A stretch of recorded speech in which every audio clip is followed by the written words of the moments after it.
recording has started, and yeah, so let's get this going. Awesome. Well, I thought maybe we could start if you could just give us just a brief background of just your experience. Just a brief background of your experience, whatever you feel comfortable sharing. Okay, so I guess I should just start with my situation. It lasted several years over my childhood. It was a family member, and it started when I was 6, and it stopped when I was 12. So yeah, it was several years of abuse, I guess, and you know, it's one of those things where I was kind of thinking about this morning, where you know, when you don't admit something to yourself right away, like you can kind of hide from something happening to you and pretend and act like it's something else, or you know, or go into some weird alternate reality in your mind. And then later, when you finally say, no, wait, this is what happened, you still think, maybe I'm crazy. Like, maybe I made this up. Maybe this didn't happen, you know? And I was lucky or unlucky, I don't know, but I had a witness, one of my other family members, who many years later said, you know, I'm sorry that I didn't protect you. And, you know, I knew what was happening at the time, and I knew how it was. And, you know, and I was like, okay, I'm not crazy. This did happen. I'm not making it up, you know, because it's one of those things where it's like, if it's not in your behavior, it's not something that you would do. It doesn't seem like it's possible that anybody would do it. You know what I mean? Like, it's not something that I would do to someone else. So when you think this actually happened, it's like, maybe I'm wrong, because who would actually do this? You know what I mean? So anyway, so that's so I guess I'll go into, if you want, I can go into kind of like a timeline of like significant. I'm just actually just going to ask. Yep. Okay, so basically, so yeah, 6 to 12 were not good years, and then I just kept sweeping it under the rug. I just kept thinking, this can't actually be happening. And I also thought, something's wrong with me. Why am I doing this? Why am I participating in this, you know, scenario? Why am I doing any of this? I thought like something was wrong with me. And then years later in college, let me just tweet out really quickly. We're discussing pregnancy after assault. Come join us.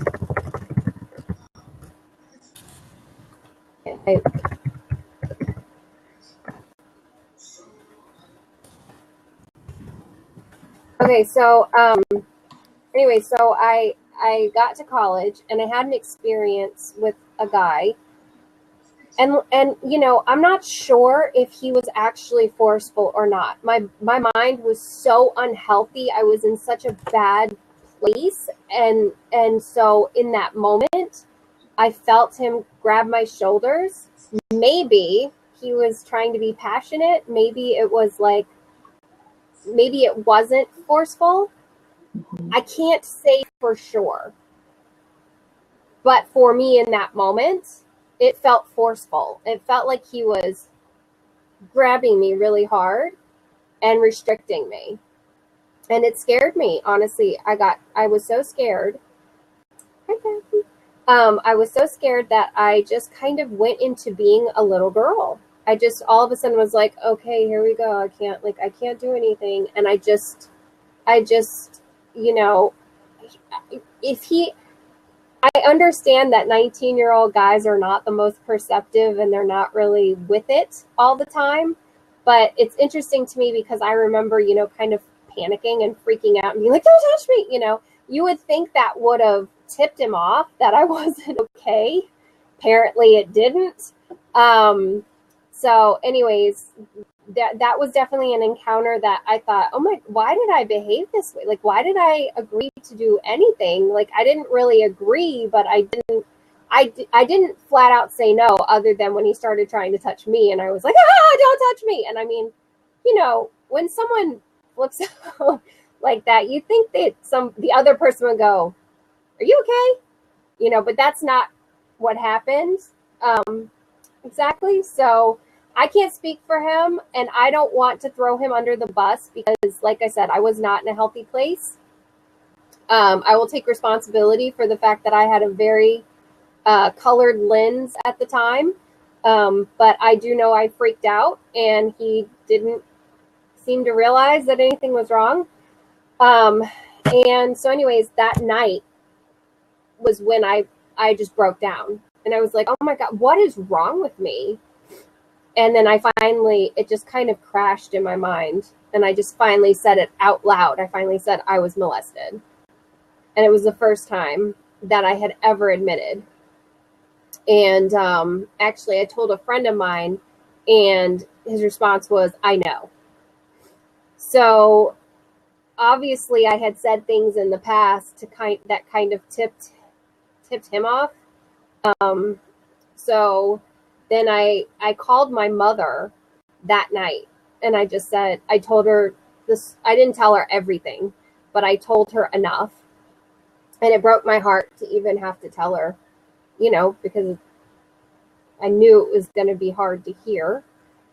But I was so messed up, and I was in such a bad place. I didn't know what to do. So I told her, and then I begged her not to tell anybody, which is completely unfair of me. But I have to say this, she didn't tell anybody. And that was the best thing she could have done for me. For an entire year, I don't know how she did it. I don't know how she did it. As a mom, I would have been dying to talk about it. And she talked about it with me, but she didn't tell my father, and she didn't tell my grandmother. And those are the two people I wasn't ready to say it to. And it was the best gift ever, because it put me back in control. It put me in control of my story. And I just needed that. I needed to be in control of something, because everything just felt so out of control. So then fast forward, and I went, there were several things. I was a psych major, so there were several things that stood out to me in class that were helpful. One thing in class, they said, children define themselves as their caring objects treat them. So whoever is caring for you, however they treat you, that's how you define yourself. And I got really angry. Like, I was like, oh, no wonder I think I'm so awful. Like, let's revisit. Where does that come from? And so I got really angry. And I got angry with the right people for the first time in my life. And I just sat in that anger. I didn't blow it off. I didn't excuse it. I didn't make excuses at all. I just sat in it and was angry for probably at least, it was a couple of months of just being angry. And I mean, I wasn't angry at the people around me in school. I was very focusedly angry, and I didn't call some people for a while because I just couldn't. I needed to just be angry. And then one day I got really tired of being angry. I just got tired. I was like, okay, I think I've had enough of that. It just ran its course. And for me, I thought, it's time for me to not feel angry. So then I started trying to figure out how to do that. And, one thing is forgiveness.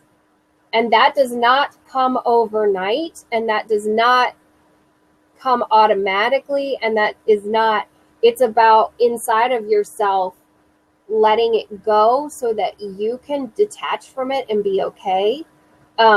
Because what I was doing was I was poisoning myself, expecting it to affect them. And that wasn't working. But it's not like I flipped a switch and went, okay, well, I'm fine. That's not how that worked. So I started trying to kind of see from other people's perspectives and trying to get inside of it from everyone in my family's head.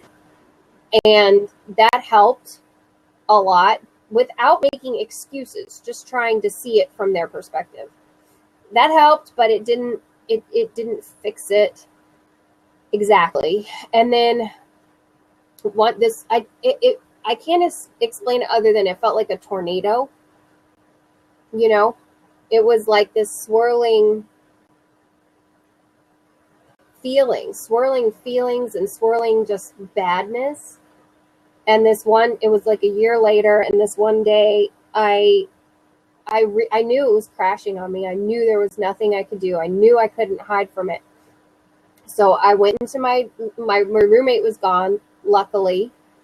And I went to my dorm room by myself, and I just sat down and on my bed, and I sobbed. I just was just uncontrollably just crying. And I didn't hide from it.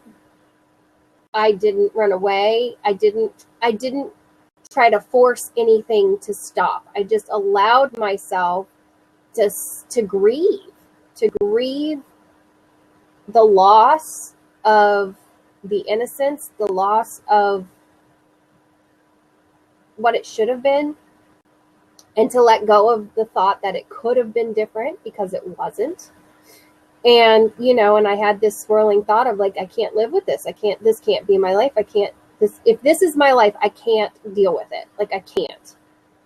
And I just kept thinking that and flashbacks and swirling and sobbing. And I can't tell you how long it was. I don't know. It was at least an hour. It could have been 2 or 3 of just sobbing and like ugly cry, inside out sobbing. And then all of a sudden something shifted, and I thought, yes, you can do this. You're gonna be okay. You can do this. You've got this. You're going to make it. And it was just a shift of calmness came over me.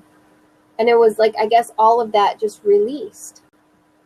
And I called my dad the next day, and I told him, this is what happened, but I'm okay. I am going to be okay. And, and he was upset, but I just didn't feel like I could tell him until I knew I could handle it. And then I told my grandmother not that long later, and I felt free.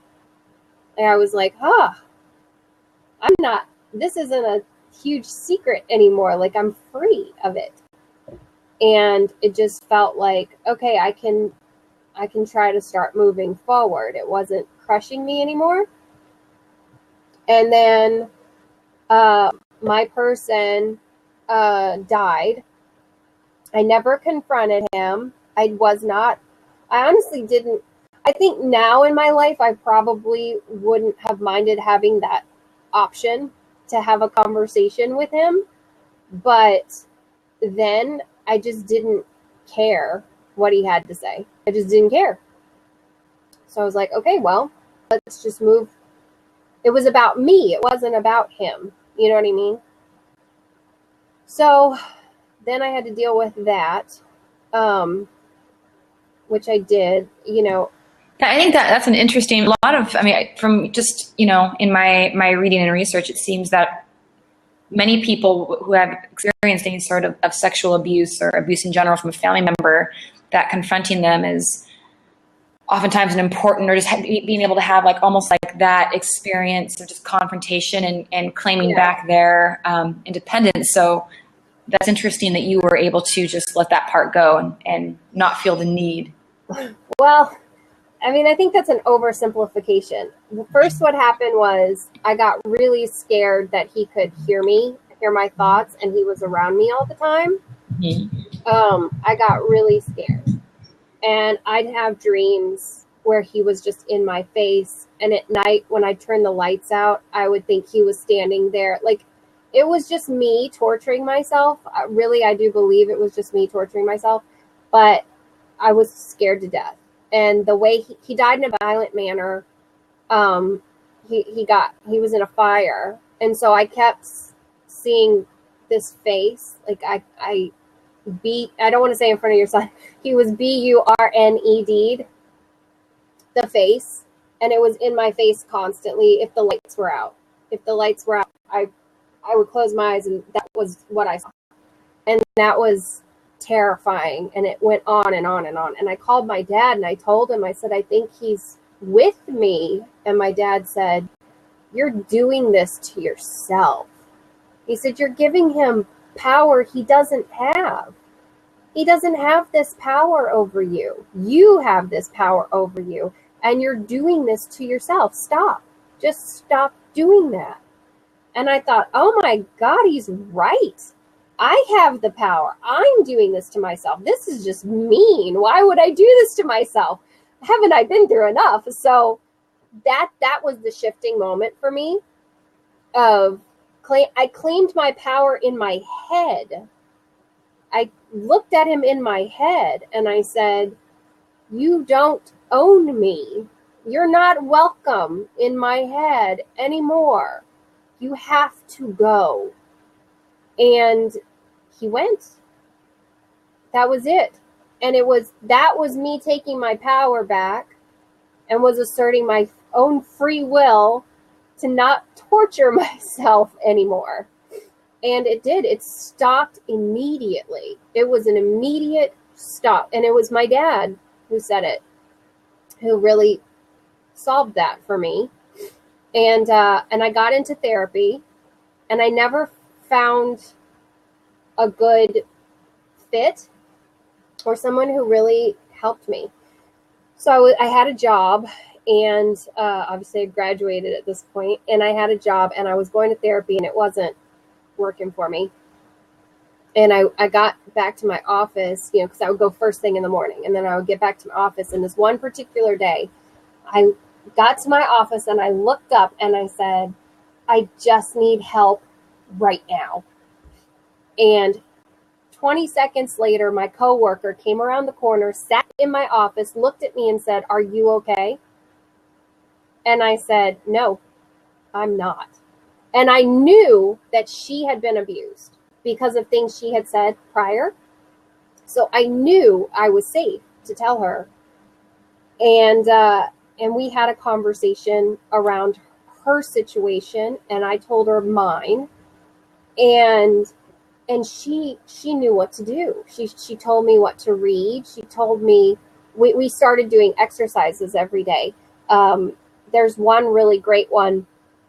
If you have some part of your story that you're afraid to share, for example, and for whatever reason it's too personal, but you still want to share it, you can talk to someone. You have to talk to someone. You can't just say it to yourself.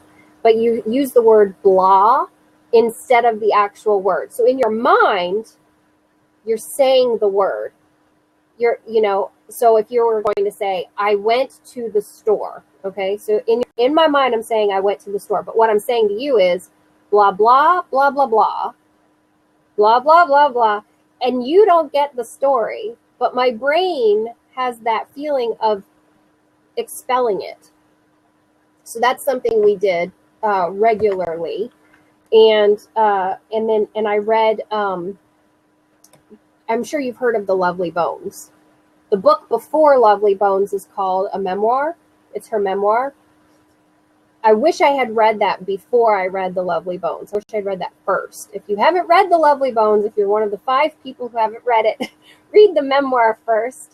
It's all about how she was assaulted and how she picked herself back up again. That was a really great read. So anyway, so she walked me through these exercises, these visualizations, how to stop blaming myself, how to take my power back.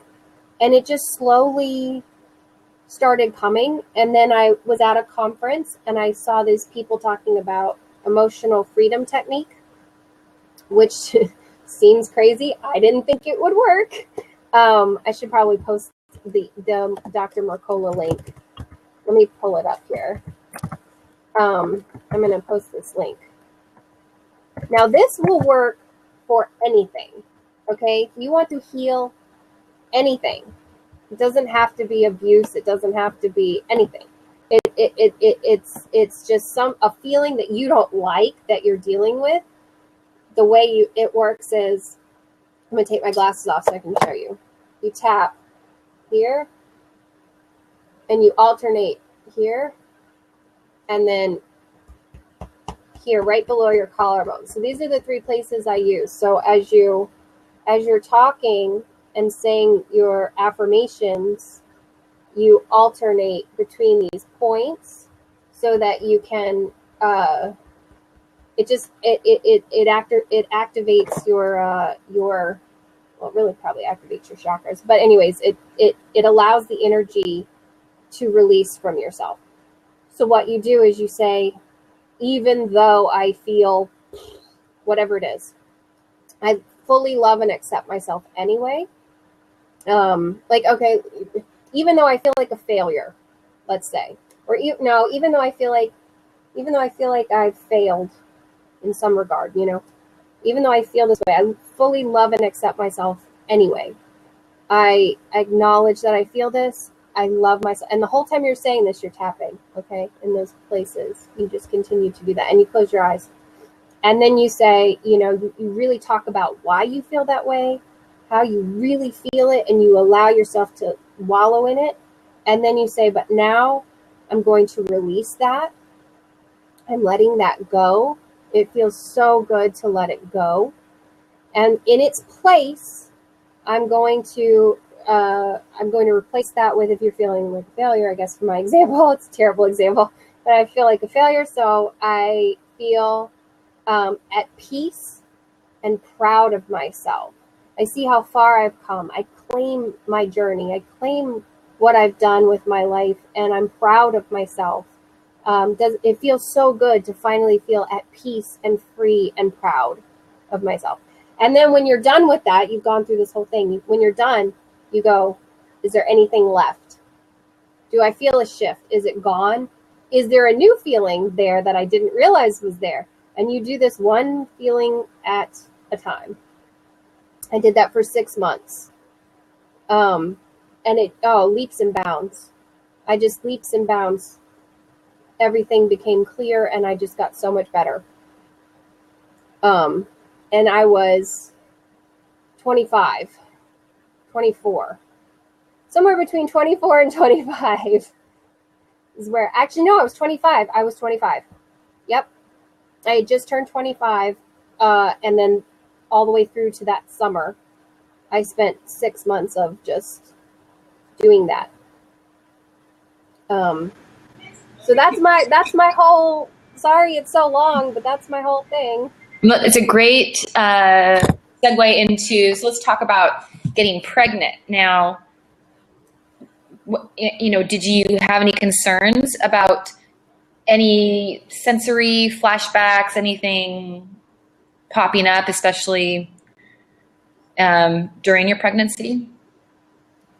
The hardest part for me during pregnancy was not being in control of my body. Mm-hmm. The fact that, like, I know myself, and I know my feelings, and I know how to gauge my feelings. So when I was pregnant, hormones go crazy. So you have to really pay attention to, is this hormonal or is this how I really feel? And then you also have to pay attention, like if I was nauseous, for example, when I'm nauseous as a non-pregnant person, I know what to do. When I'm nauseous as a pregnant person, I have no idea what to do, because sometimes hard candy helps. Sometimes hard candy makes it worse. Sometimes salty crackers makes it better. Sometimes it makes it worse. Like you have to relearn all of those things. And for me, that was terrifying. Not having control of my body at all was very scary. And then the burning sensations and the stretching sensations are uncomfortable. And I would have burning that was very similar to the sensations I experienced during the abuse. So that was really difficult at times because, like, let's be honest, first of all, it doesn't feel good. And then second of all, it's just difficult. It's difficult to have to sit with it, and you can't do anything to make it go away. So you're not in control. So I had to accept not being in control. That was the hardest thing for me.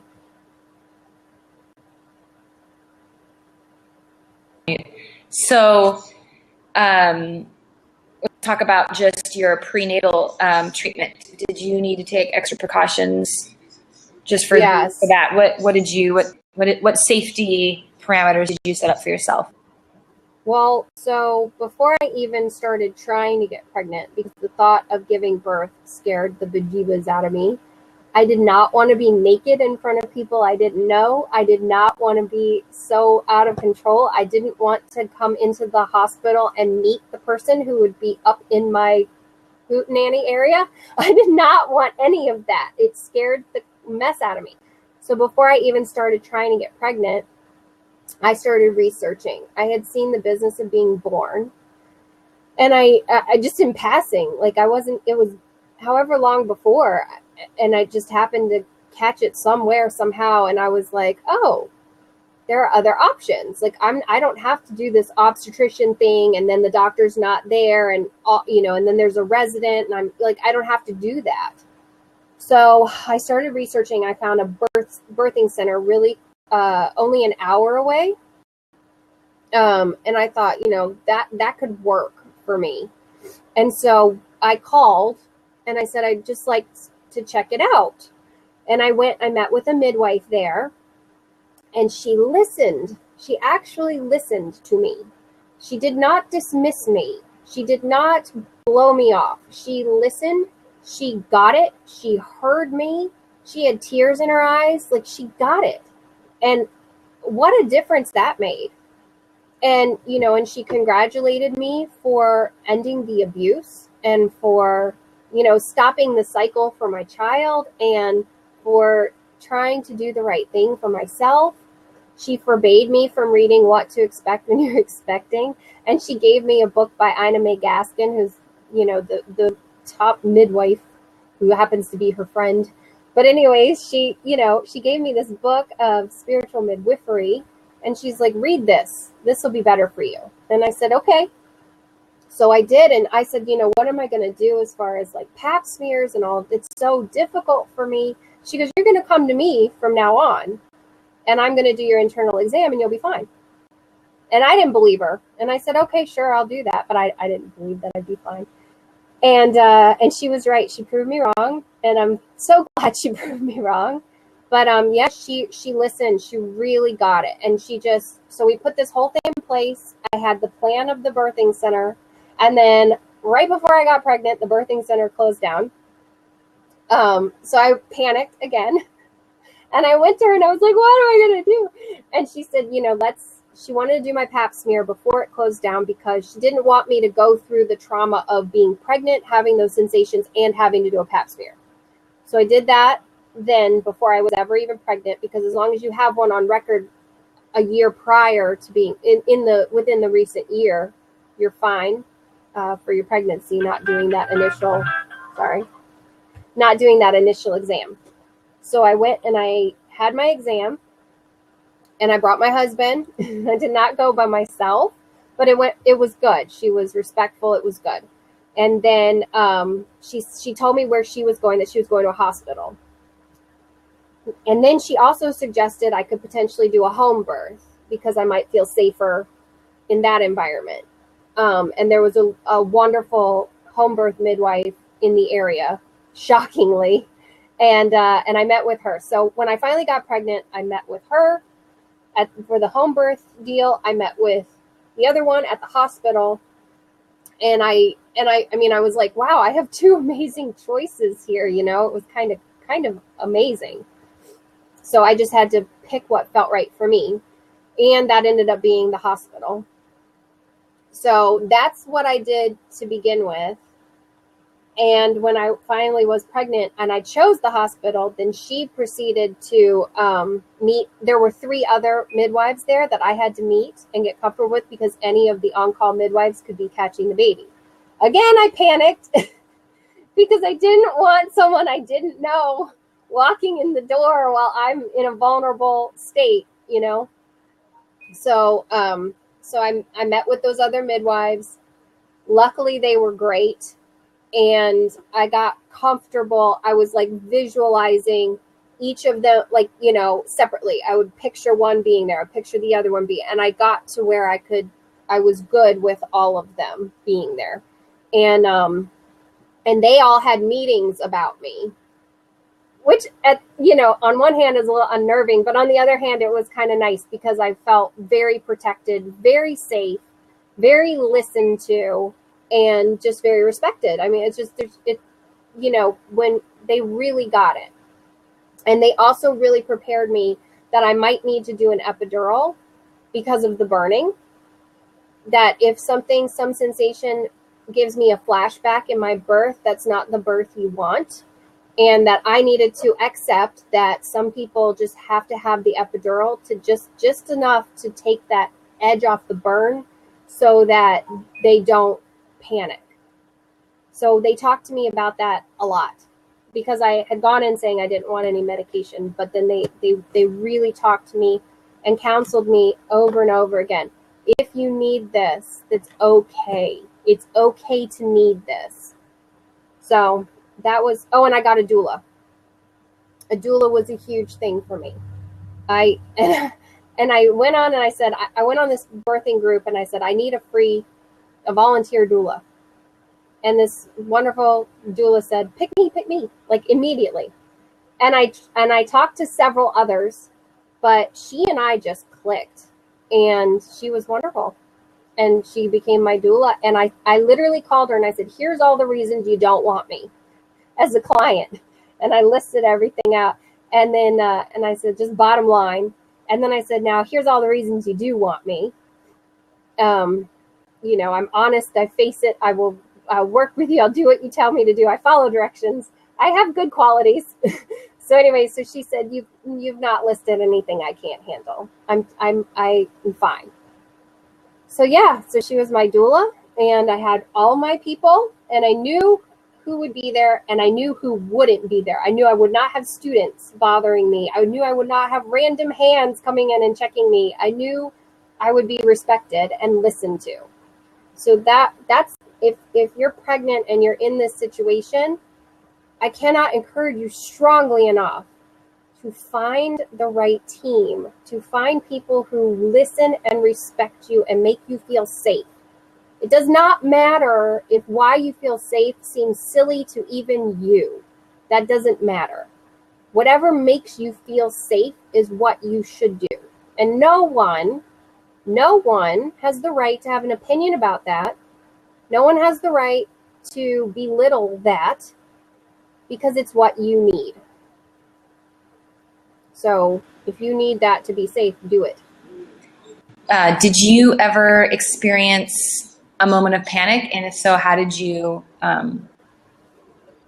When? While you were pregnant? When I was pregnant, yes. How yes. So at the end of my pregnancy, I had this lovely, horrible thing happen where I was burning constantly every night. I mean, it just felt like fire was shooting. I'm like, how is this baby not coming out yet? Like, I was so uncomfortable. And it's really a mental game is what it comes to. And I don't like to call it a game, but I don't know how else to refer to it. I literally would sit there and when it first started happening, it was really, it was so painful. It was so uncomfortable. But I had to face it. I had to sit there and feel it, acknowledge it, and say to myself, you're not burning because someone's hurting you, other than your baby. but your cervix is hurting you. You're not burning because someone's doing something bad to you. You are burning because your body's getting ready to have a baby. You are about to have this is part of the process of having a baby. You are not being abused right now. You are having a baby. So I just kept telling that to myself. And on one hand, I did not enjoy the constant burning every night for several weeks at the end. I didn't enjoy that. But as I look back now, I almost feel like it was a gift because it got me there. It got me there in my mind. I framed it. This is not abuse. You're not being abused. Someone is not taking advantage of you right now. You are still safe. You are still okay. And you are still in charge to a degree. Your body's in charge of this, but it's not in an abusive way. And then right before, I guess 2 weeks before, the original midwife said to me, you need to prepare to have a code word during labor. If you're having a flashback, if you're not okay, you need a code word to tell your doula. And, well, that's unfortunate. You can just leave. That's fine. Go away. She said, prepare a code word. I did that. I talked to my doula. I prepared a code word.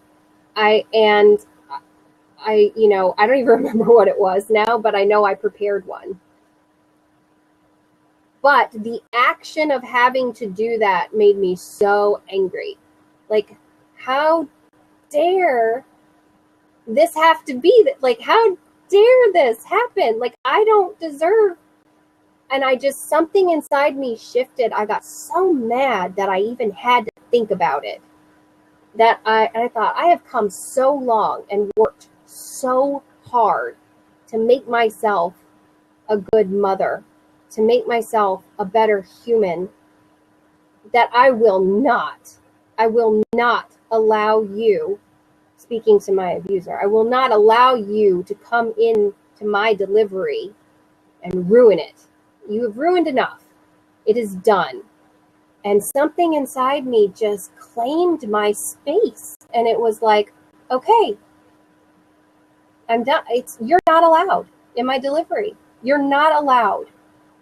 We've made our peace, but you may not come. And that's it. I knew it wouldn't happen. So with that said, did you during pregnancy, did you have any flashbacks? Or during birth, giving birth? During birth. Flashbacks? No, I did not. I did not. It was a non-issue for me. Mm-hmm. It was all about birth. It was not about any flashbacks. It was not even a moment in my mind.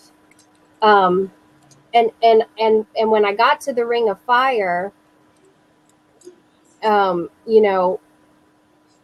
I got to the ring of fire, that sensation is mm-hmm. really intense. But thankfully my midwife said, because I said, oh, it's burning. And she said, you're at the ring of fire. Mm-hmm. And I thought, oh, I'm almost done. Mm-hmm. So it was, I was like, oh, don't back off. You're almost done. Go, go, go. So it didn't trigger anything other than positive, you're almost finished, you got this, get this done feelings. Mm-hmm. But I did so much work before that point. I did so much work, years of work and years of facing it and years of never, ever running away, not medicating myself, not hiding from it, of allowing the feelings to come, acknowledging them, processing them, and releasing them. And I did this so much, by the time, and then during pregnancy, I just kept doing it. I just kept facing and kept facing. So by the time it was time, I had those shifts, and I had claimed my power. I just had. It's a great testament to those that are, you know, maybe in a position where they're thinking of getting pregnant and they are worried of, you know, past, you know, sexual abuse, how it might, that it can be done. It does take some work, but it can be done. It definitely takes work, and you're so much more powerful than you think you are. You're so much more powerful. And especially as a child, I think it's easy to think I'm helpless. I don't deserve to be here. I don't deserve anything. But the truth is, that's what's put on you. That's not who you are, and that's not your experience in life. That's what someone has programmed you to feel.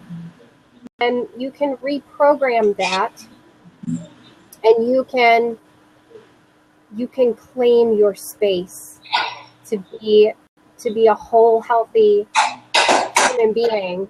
And then when you are in that birth, that is your space. Can I add a damn it there? That is your space, damn it. Like, no one can take that. No one can. What a cool correlation though, because when you are a little child and you're experiencing any form of abuse by an adult, you know, you do feel you are helpless. I mean, you are helpless. And I think that is the long-term effects of that notion and that knowledge is really what is crippling to a person as they grow. But for the process of giving birth for a woman, I think is, and I'm sure men have similar processes that are different or experiences, but for a woman, that's when you realize how strong you are. That's when your strength comes fully to the surface, and it's an empowering experience because, you know, it's the pedal. I think it's such an extreme, you know, it's what a great, great way to put it. The pedal hits the metal for sure, because even though you deal with things as much as you deal with them, you have new experiences, and it brings it back around at a deeper level. Things will come back around at a deeper level, and it forces you to really do that work of like, am I okay? Have I looked at this? Have I really healed from it enough for this to face this?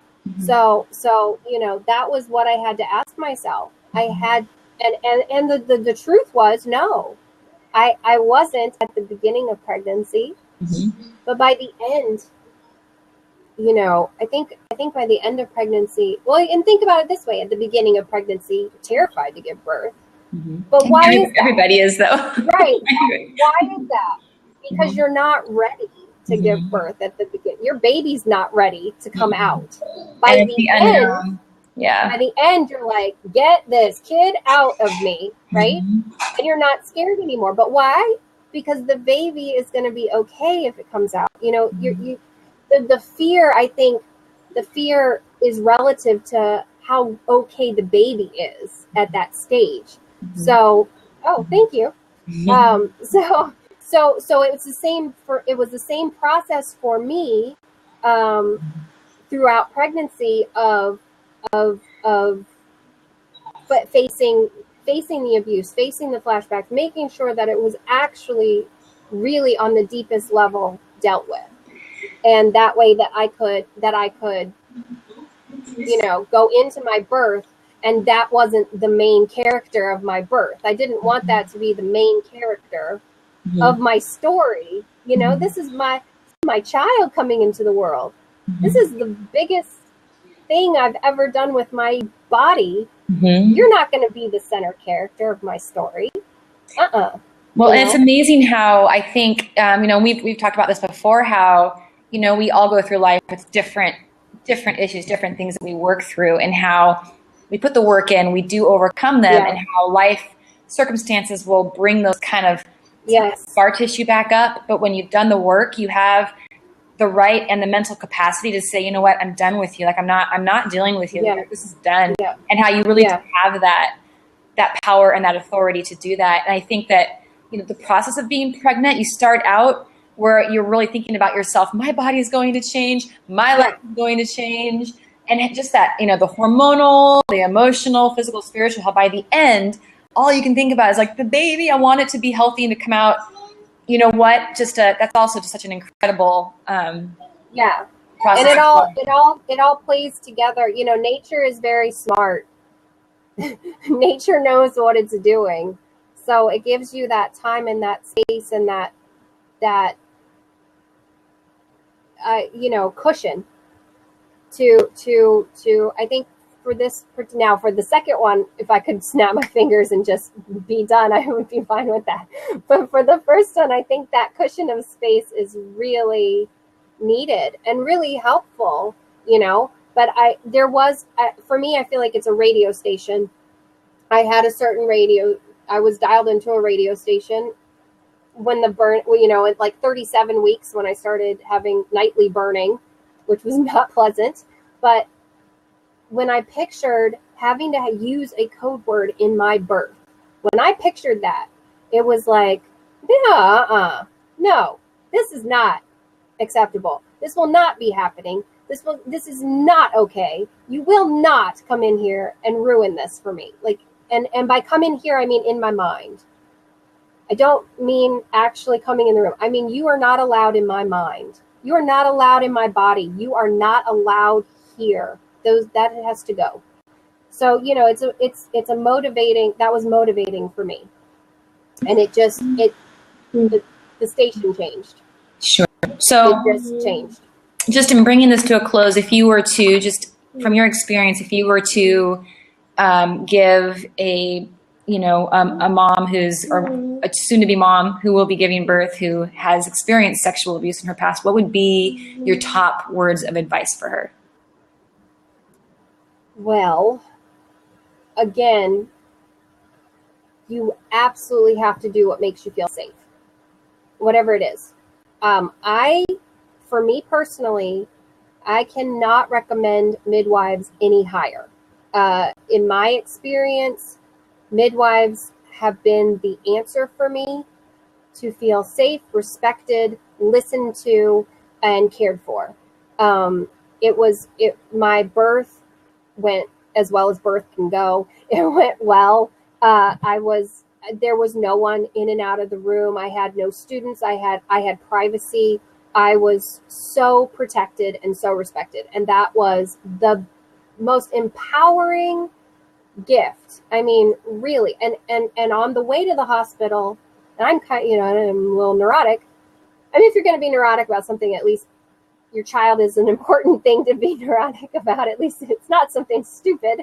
But I'm a little neurotic. And on the way to the hospital, I was not going through my mind of, how am I going to make sure that I'm okay? How am I going to protect myself? How am I going to stand up for myself and make sure that I'm heard? I wasn't going through any of that. I wasn't going through, I hope that my care is handled correctly. I need to make sure I remind them of this.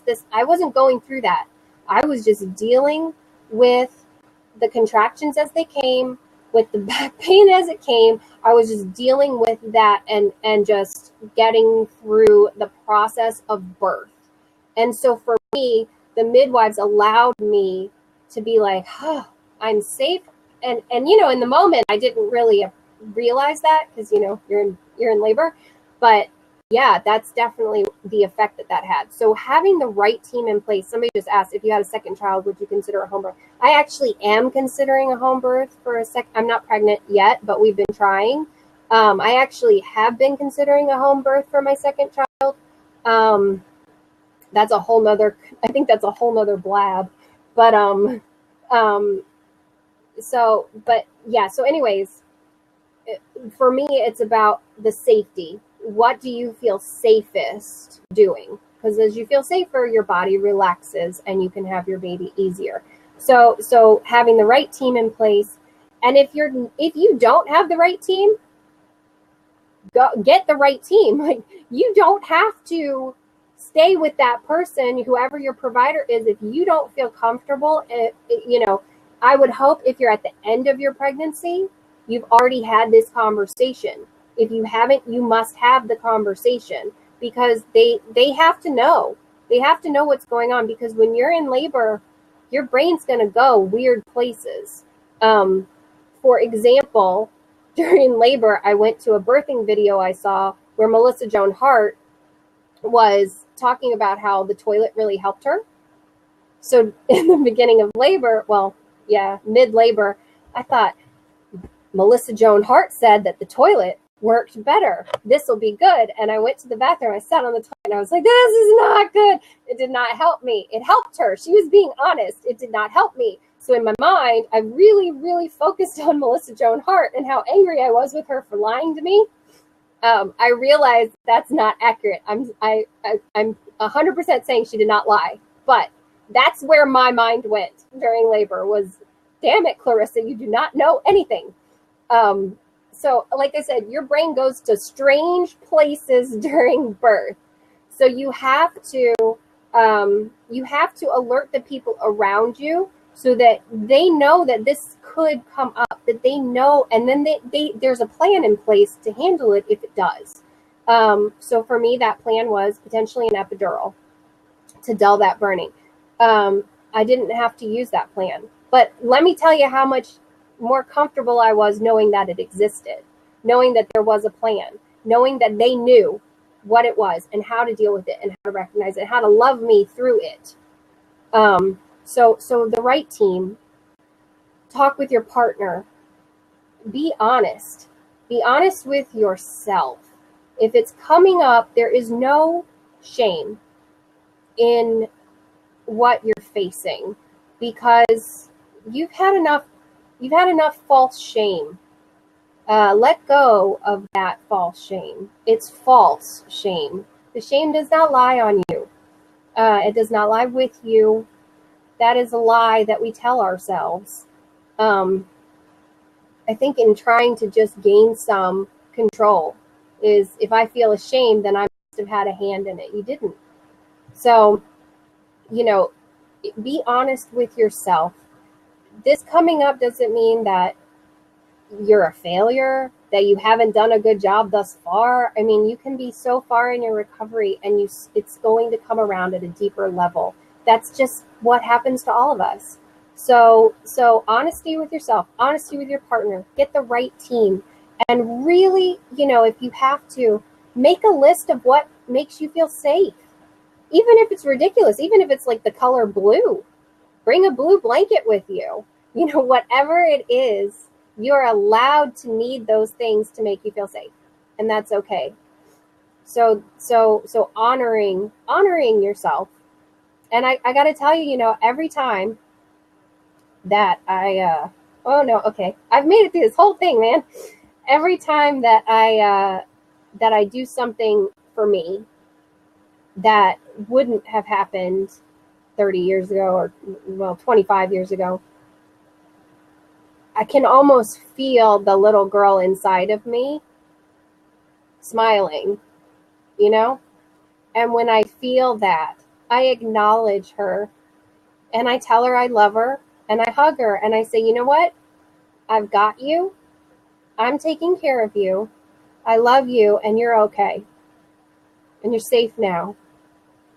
So I kind of treat her like I'm her mom. So, you have that little person inside of you that was wounded. And every time you do what that little person needs, you're honoring yourself. That is very well said. I apologize. I'm having a toddler. No, you're totally fine. I'm going to mute, maybe give anyone a chance to ask another question if you'd like to ask Laura a question before. Sure, absolutely. And if you type a /Q, it'll show up on the left-hand side under questions, but you don't have to type the /Q. You can just type it into the chat. I will, while we're waiting for other questions, I will say I have considered a home birth. The hold up for me with a home birth is that I live a pretty decently far way away from a hospital. I'm not concerned about, I love that movie. I'll tell you in a second, but I'm not concerned about, I'm not concerned about me during birth. I'm more concerned if there was something with the baby, that the baby needed attention, something happened. I understand that there's time, but we are a really far, we're a good drive away from decent medical care. So that is the thing that scares me the most. So Poppy, we'll have to do a private thing because I'm not going to disclose where I live. But oh, thank you, Alexis. The movie Business of Being Born.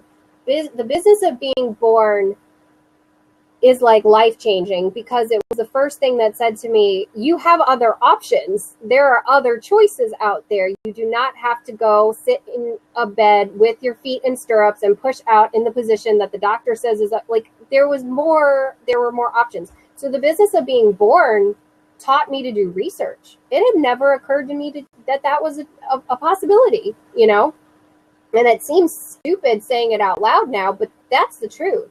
So that movie put it in my head that I could do research, and I did.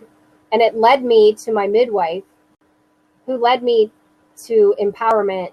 It was just really the most freeing, you know, and I had the opportunity to see the midwife who was in the delivery room with me and tell her what a wonderful thing it was that she did for me. And it was a nice moment to be able to thank her for giving me that empowerment, because it really, she did. It was so empowering.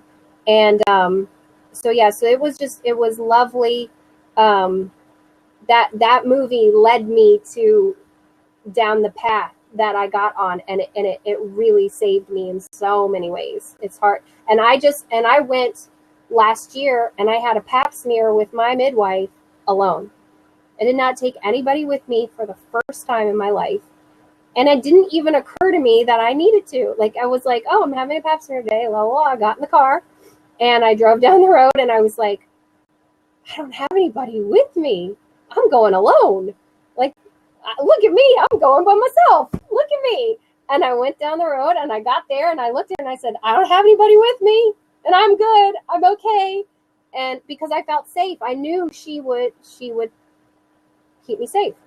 So that was, so that movie, I really have to credit that movie with helping me so much. I had a great doula. Do you have a good doula? I had a great doula. She has moved across the country on the other coast. Okay, Rose. It's okay. Thank you. I moved across the country. She moved across the country. So I am shopping for a doula. And I'm trying not to panic over that. I'm not even pregnant yet. But again, even if it seems silly, that that's what makes you feel safe, that's what makes me feel safe. So I have to do what makes me feel safe. Even though I'm not pregnant, I've been shopping. Thank you guys for your support. I've been shopping for a doula. I've talked to a couple of people, and I will reach out to my past doula for recommendations, and she knows me and she knows lots of people in the area who would be great. So that is my plan there. And my midwife has changed locations again. So I've looked into, yes, I have researched water birth at home, of course. So I've also been thinking about water birth at the hospital. The hospital that I'm looking at would allow that. So that's something that I'm really strongly consider. I mean, I want a water birth whatever the building is. But like I said, the home birth, the only thing holding me back is if something happened to my child because I was at home, I just don't know if I could live with that. So, you know, it's a nice being in the hospital with a midwife is such a different experience than being in the hospital with an obstetrician. So when you're in a hospital with a midwife, there are no interventions. You are respected, you are listened to. At least that's my experience.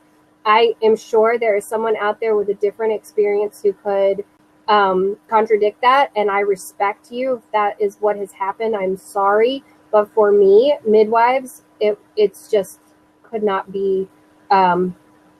It couldn't be any better. I mean, she was so hands off all the way up until, unless I wanted her to be hands-on, but she just sat back. The lights were dimmed.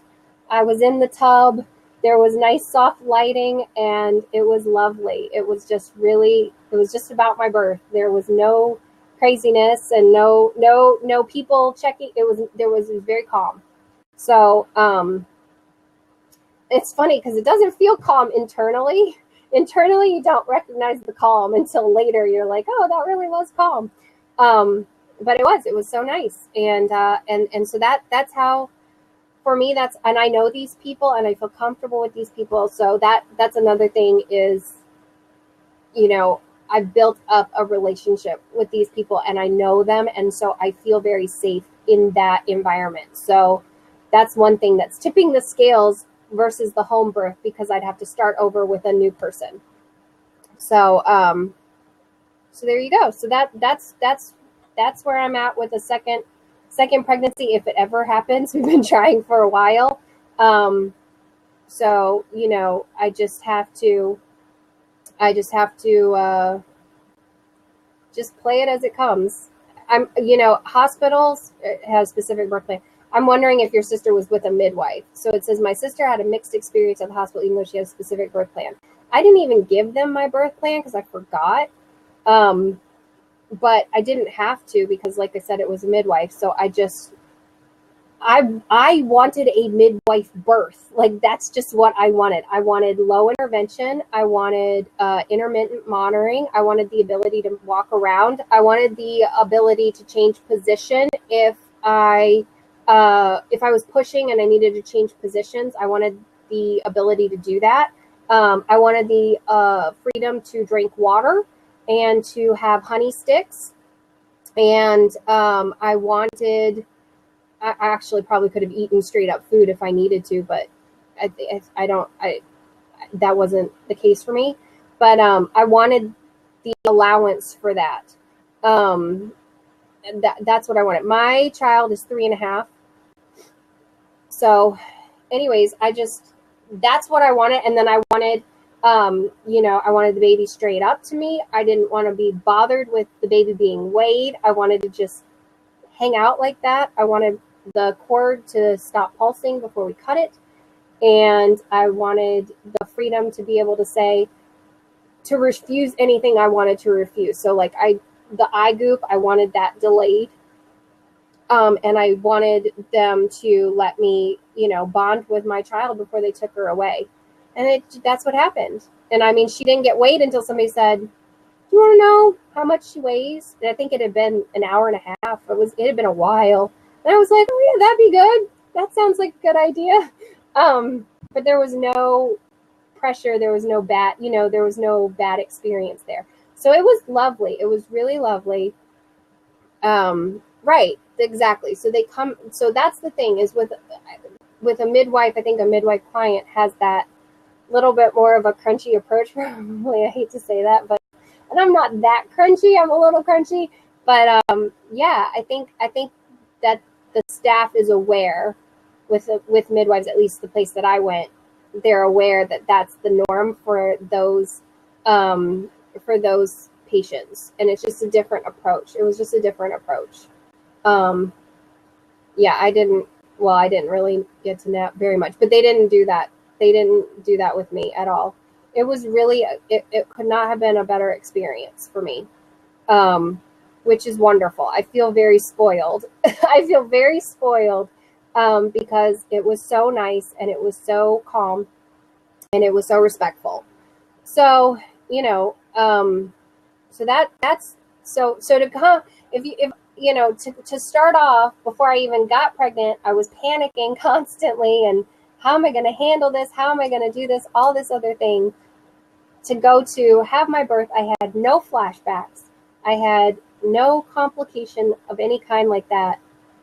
To reach that point, like I said, it took work. But to reach that point was freeing and empowering.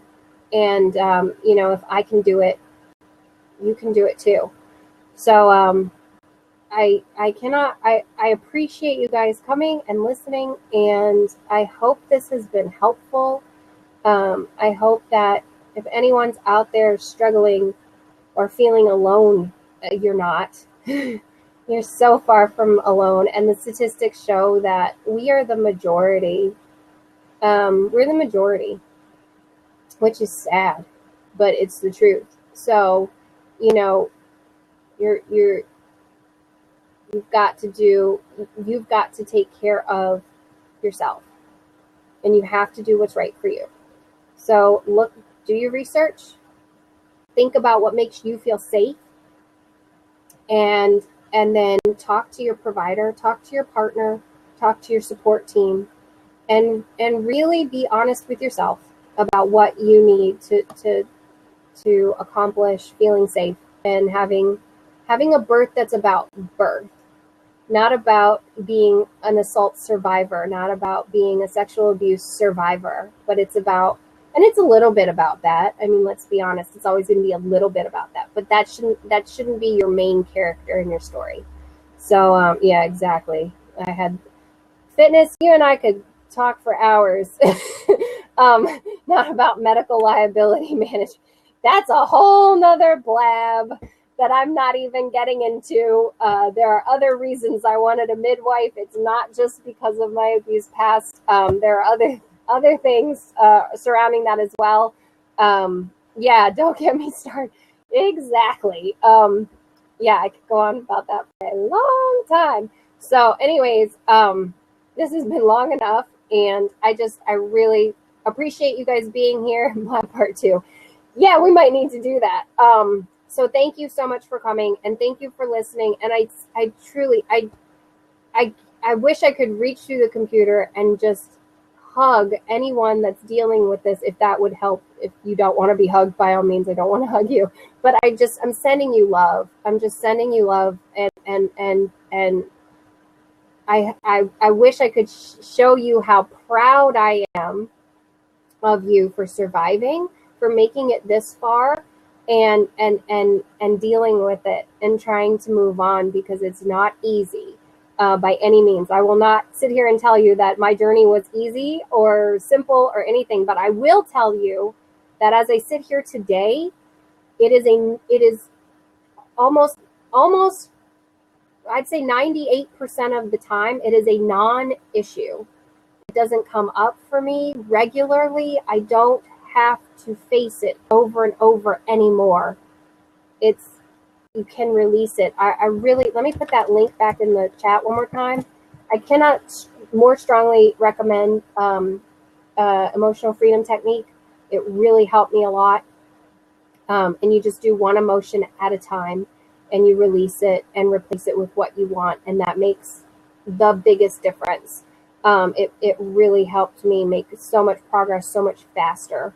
And as I sit here today, I am such a more healthy, whole human being, and it doesn't revolve around what happened.